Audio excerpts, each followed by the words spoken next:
Hi. Today I'm going to talk about religion under Bloody Mary or Mary the First of England. So, just a bit of context. Mary the First came to the throne in 1553 after the death of her half brother Edward the Sixth. There was a bit of a power struggle because Edward named Lady Jane Grey as his successor. She was a Protestant, like Edward himself. Edward had tried to make the country Protestant, so he wanted to continue that.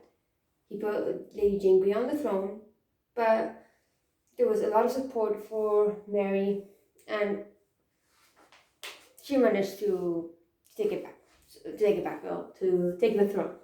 So Mary would go on to be queen after Edward. Now, Mary was the daughter of Catherine of Aragon, the first marriage of Henry VIII, and was raised a Catholic. So her policies would try to be more Catholic. Well, let's start in 1553 when she actually comes to the throne. In August, she does say that, okay, fine, you can be whatever religion you want to be. I am not going to force you to be a Catholic or Protestant. That's it. I'm not going to make you choose either religion. I'm a good monarch. Whatever you guys say. Well, we all know how that turns out. That same month, however, she did take the livings from some of the Protestant clergy. She like basically they became deprived of their livings. So yeah, she said you can be whatever religion you want, Catholic or Protestant, but if you're a part of the Protestant clergy, I'm going to deprive you of your livings. In September, she had Archbishop Cranmer arrested. Now, Cranmer was the Archbishop of Canterbury, and he came to his role and in 1532. Yes, 1532 when Archbishop Warren, if I'm not mistaken, died, and Henry VIII named him Archbishop of Canterbury. Now, he was Protestant because by 1532, Henry was trying to have a more Protestant religion. So, therefore, Cranmer was Protestant and was arrested by Mary. In September, prominent Protestant figures like Latimer, Hooper, Ridley, Rogers, they were all arrested and imprisoned. So yeah, that's that Cranmer and these people were in September, and so much for freedom of religion, right? She did say, okay, it's fine, I'm not going to force you to be Catholic, I'm going to let you be Protestant if you want. But then she has Protestant people arrested. Make up your mind, you know? In autumn, Mary wanted to repeal the Act of Supremacy. This was the Act of Supremacy Edward had passed, and which was basically built on the Act of Supremacy Henry had passed. So it was the Act of Supremacy of the Church of England, and like the monarch was the head of the church. And Mary did not like that because she was a Catholic and she did believe that the head of the church was the Pope, not her. So she's like, hey, can we repeal this? And Parliament's like, no, you're not going to repeal this. No. We want you to be the head of the church, not the Pope. And then, this was in autumn, and again in autumn, she passed the Act of Repeal. She couldn't repeal the Act of Supremacy, but she did manage to repeal all the rest of Edwardian Reformation, including like reviving Mass, ritual worship, clerical celibacy, and reaffirming transubstantiation. So here we have, I find it really funny. You have Henry VIII setting up a somewhat Protestant religion. You have Edward VI building up on this Protestant religion and leaving England Protestant. Here comes Mary and just says, oh, this is a nice Protestant country you got there. No. She's going to make it Catholic. she does everything he did. And then Elizabeth would literally go on to do the same, but to Mary, she repealed everything Mary did. And then in December, Mary's like, "Oh, you are not going to allow me to repeal the Act of Supremacy. It's fine. Yeah, but I don't care. I'm going to give up the title of Supreme Head of the Church." Oh well. She gave up that title. There's not much you can do about it. Well, that's 1553. Then, in 1554, in January, suddenly 800 Protestants were exiled. 800 Protestants. So much for, like I said, so much for freedom of religion, not forcing Catholicism on the people. There were a ton of Marian exiles. So many. Because they genuinely feared her reign. And they would go on to come, they would come back to England when Elizabeth took the throne. And through these exiles and Fox and his Book of Martyrs, she would gain the title Bloody Mary. In March, she passed the royal injunctions. Now, the royal injunctions ordered bishops to suppress heresy. They were like, you see someone that's not really Catholic, suppress that. I want Catholicism. You see that priest that's married, remove him. You see that priest that was actually kicked out of the church under Edward, put him back in. I like that guy. He's going to stay in our church. Along with restoring holy days, processions, ceremonies. Bringing back all of the Catholic practices. In Norwich, she made 243 priests lose their jobs. 243 people. That's quite a lot, if you ask me. And then in Bath and Wells, that was 90 priests. So in Norwich, 243, Bath and Wells, 90. Overall, in the whole of England, 10 to 25% of the clergy lost their jobs because they were married, and later on some of them conformed and would go on to, they were allowed back to the Catholic Church. So that was in March. That same month, Gardiner, he hadn't been arrested yet, was deprived of, Gardiner, he was Catholic, Gardiner, he was a Catholic, and he deprived the bishops of Gloucester, Hereford, Lincoln, and Worcester, and the Archbishop of Lincoln of their sees. So Gardiner, he was an important Catholic in Mary's government. I got confused. So what he did, he saw prominent Protestants having important positions in the church, and he doesn't like that. He says, no. So he took away their land and their sees, so they couldn't be bishops, they couldn't be archbishops. In April, Mary said, hey, can I pass some heresy laws and keep some monastic lands? Parliament said, no, we're not going to let you pass heresy laws because you're crazy, so we're not going to do that. But we are going to let you keep some monastic lands and not restore them to church ownership. So Mary's like, yeah, fine, Catholic Church and everything, but I still need money. In November, Pole returned to England. Pole actually had a claim to the English throne. He was related to the De La Poles, and he genuinely had a claim. He had gone into exile after, was it around Henry VIII? Or Henry VII, Edward VI. But he had left England, and he came back in November 1554. The same year, the excommunication was lifted.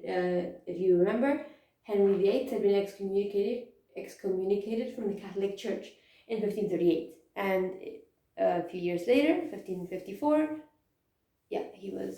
It was. England was allowed to go back into the Catholic Church. It was recommunicated, I think is the word. I don't know. She did pass the second act of appeal, which undid. You know how Edward's Reformation had been undone. Well, this second act of appeal ended up Henry's Reformation. So she ended not only her half brother's Reformation, but her father's Reformation. That's quite a bit of reforming. Then in 1555, there was the publication of Bonmer's Book of Homilies. So, yeah, the Book of Homilies in 1555. I don't know the exact date, so it's around 1555.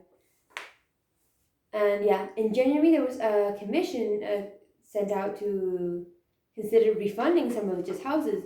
With all the closing of the monasteries, they were like, okay, fine, let's put some of these back. So Mary sent out this commission to assess religious houses and see if they could restore some of them. In February, John Rogers, who was a biblical translator, what a job, like literally dedicating your life to translating the Bible. Well, John Rogers, he dedicated his life to translating the Bible and was burnt alive at the stake under heresy laws. This is kind of weird because Mary, she did keep the Bible in English. She recognized how it was more accessible to people and it was a better way of portraying Catholicism, so it would have a wider reach. And yeah, but she still burned at the stake some people who translated the Bible, even though she kept the Bible in English. Then on the 16th, that was February, on the 16th of October, 1555, two of the Oxford martyrs were burned at the stake, Latimer and Ridley, really important Protestants. Now, the Oxford martyrs were three people who were burned at the stake under Mary I's reign. They were Latimer, Ridley, and Cranmer. On the 16th of October, 1555, two of them, Latimer and Ridley, were burned. Cranmer would go on to be later on. Then on the 12th of November of that same year, Gardiner died. So now Mary was left with a very important Catholic. So that was a bit... And then the day after this, the 13th of November, Cranmer was deprived of the See of Canterbury. So if you remember, in September 1553, Cranmer was arrested. And then 2 years later, he was deprived of the See of Canterbury. So up until this point, he was still Archbishop of Canterbury. He still had the title. Not anymore, but up until the 13th of November, he did. In December, Paul was named Archbishop, and the London Synod started meeting under the Synod. That's 1555. Then 1556, in February, this Synod that I just mentioned, that was formed, started meeting formally in December 55, issued the 12 decrees. And these were against issues like absenteeism, pluralism, simony, heresy, just a lot of Catholic stuff. And that same month, the Benedictine House of Westminster was refounded, which, if you remember, in January of 1555, it was actually, the commissions were sent out, and a year later, this one was allowed to be refounded. On February, that same month, even more Protestants were burned at the stake. So many. She couldn't get enough. On the 21st of March, a Cranmer was burned at the stake, the third Oxford martyr. And then actually, if you go to Oxford, there's a little thingy on the road or in the sidewalk, exactly where they were burned, because they were all burned in the same spot. Latimer and Ridley at the same time. Cranmer a year later, but less than a year later. So Cranmer was like, okay, he was burned at the stake, and while he was being tied up, he said, okay, I don't care, I'm gonna die anyway, so I'm going to recant everything I just said. Everything I just said, and by just, I mean imprisoned. He was made to say, I'm sorry for doing this, I'm sorry for being Protestant, oh no. And when he knew he was gonna die, whatever he said. He's like, okay, fine, I don't care. I still defend Protestantism, Catholicism is bad. So, yeah. And he took those words to his, I'd say grave, but to his stake, if that makes sense. Then that same day, Cardinal Pole was this cardinal, and I think I made a mistake before.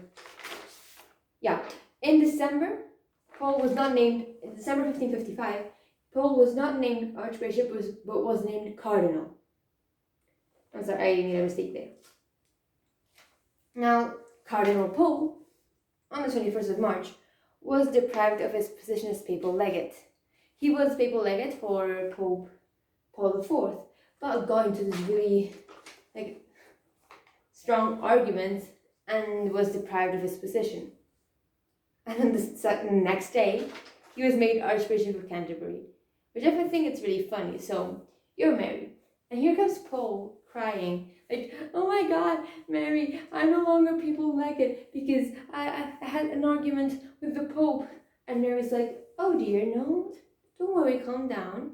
And the next day, she sees Paul again and says, you know what could cheer you up? Let's make you Archbishop of Canterbury. Yes. Does that help? I'm glad. That's how I picture it. I always picture historical scenarios being really weird. Like, I know it's not like, it didn't happen like that, but I'd like to imagine it did.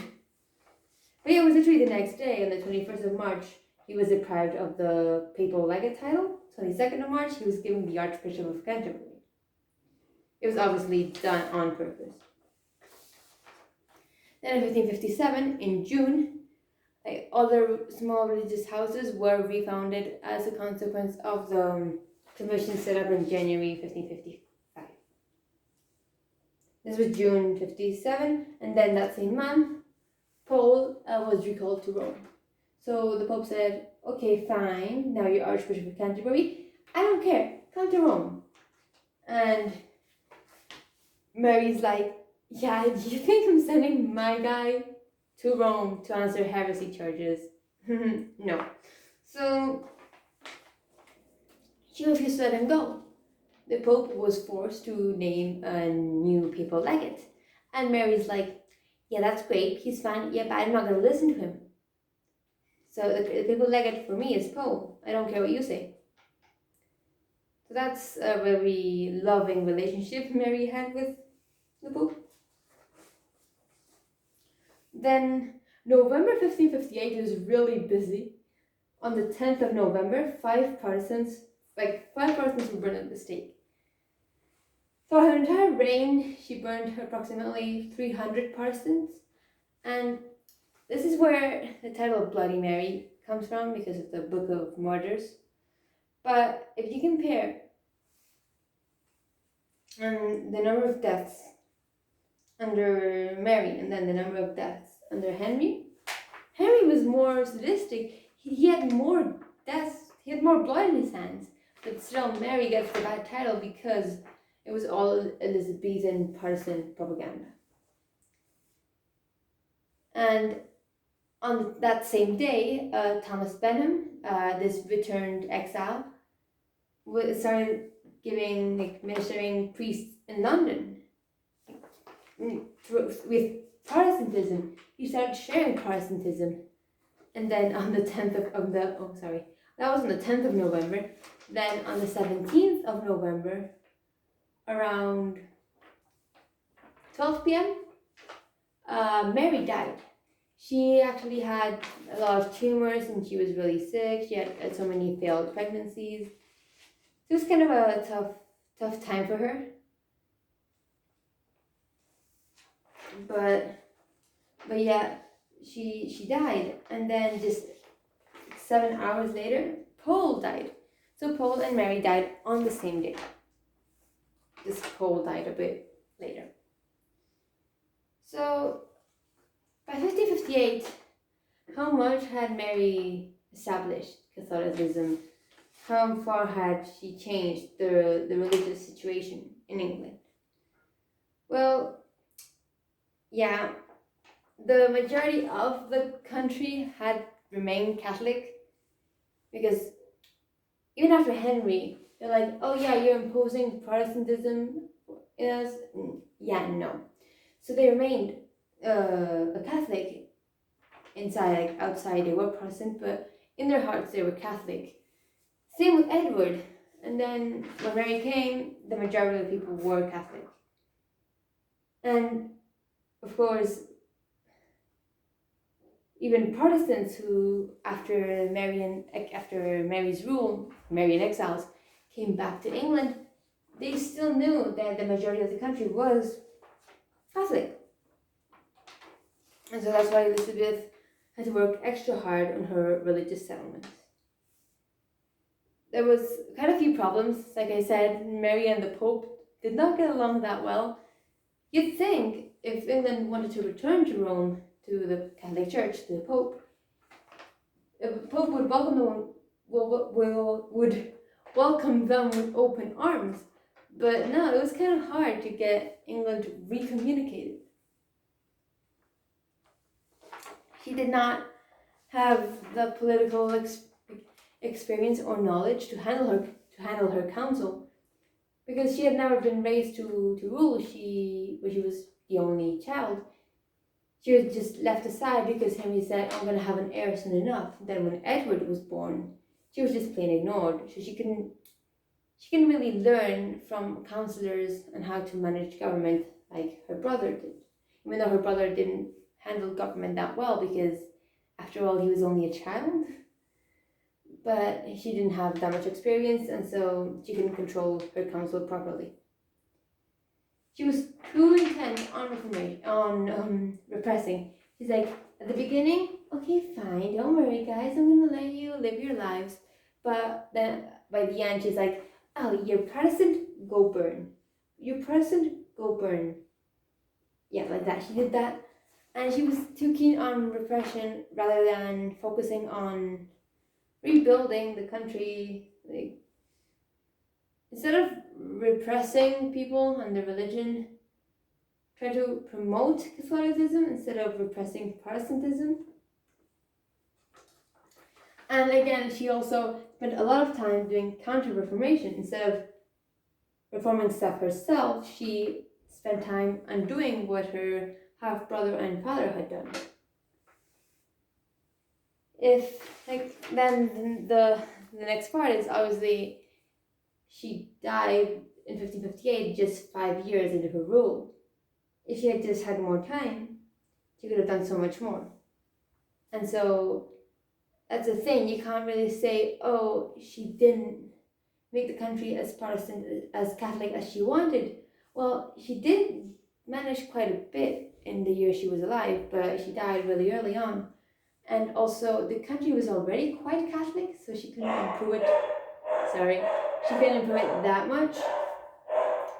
So yeah, that is religion under Mary. Mary, like, you have to remember the Tudor religious roller coaster.